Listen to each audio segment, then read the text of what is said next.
one of my students from Canada actually visited Pakistan, and I talked to him, and I just asked what does he do there. So he just told me that I'm actually a town planner. Whenever new population comes in Canada, the government gives us a task to do the feasibility report that for 5,000 population or 10,000 population, what is the drainage system, what's the all the due diligence and nitty-gritty is being discussed, and they they plan ahead, like for 5 years. They plan ahead, and then they present this whole project to the government, and accordingly the government plans for further action. So it's a real it was very interesting for me to know that they plan quite ahead of time. Generally, in our part of the world, that research is totally missing. So it's really good. I mean, that before the population comes up, they get to know all the amenities which especially the uh, in the global climate problem is there. So many analysis should be done beforehand. So that's the thing which you told me, that some new jobs are coming for, or design the undergrad program so that the student can opt for that. Proper counseling is needed upfront, and unfortunately, due to lack of counseling, especially before university option, a lot of students get trapped into the wrong programs, and they just, that's why they miss out some of the first year, or maybe they switch to other programs. They keep on so what do you suggest, like what the student should do at the end of their high school, or we call it A-levels years? So what do you suggest, what option they should look for, what research they should do in order to select the right program for their undergrad program? Thank you for that question.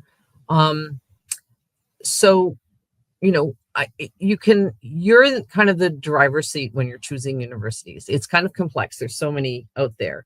But, your school is doing, I think, already a great service by having these kind of webinars for you to introduce you to certain schools. So take advantage of that. There's also something called Education USA offices in Pakistan. Those are local people, Pakistanis, who know the Pakistani system very well, but they also know the US system very well. And they're really committed to thinking about this concept of right fit. So they're asking you to think about who you are and the things that you like and the things you don't like, and then looking at universities that fit with the things that are important to you. I would say you're going to want to talk.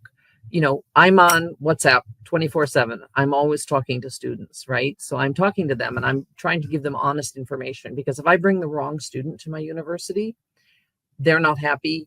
They don't do well. It doesn't reflect well on us, and it doesn't reflect well on the students. So you want to find schools where people are willing to talk to you and listen to you and answer your questions honestly. And then when you arrive at a university, in the US, we pride ourselves on advising. It's crucial. So, talk with your first year advisor. And then when you've decided on maybe a major, you then go and talk to your major advisor. One of the other things that is a responsibility of every single faculty member is to have office hours. They have to have 3 hours a week sitting in their office, or online in some cases, where they can do nothing except be available to students. Oftentimes we sit there as faculty twiddling our thumbs, nobody comes. But this is an amazing resource for students. You can just go in and say, hi, I kind of liked your lecture this week, but I didn't understand this point. That starts a conversation.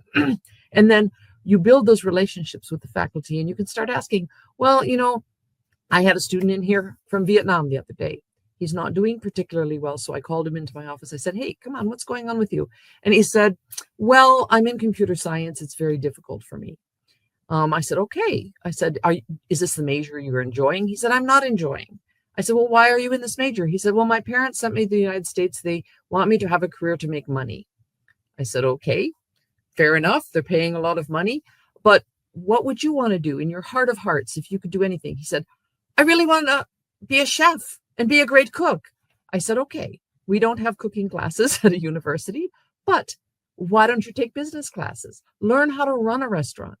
So even if you decide to be the chef, you'll at least know the business end of it. And then you can go back successfully to your home country. You can set up a really fine restaurant, and you can make the money that your parents want, so that because they've invested in your education. So think of different ways to achieve both your family's goals for you and your goals for yourself. My husband, who is Pakistani, always says, you can catch your nose this way or you can catch your nose this way. Sometimes it's more difficult to do it this way, but sometimes that's the best way for you in the long run.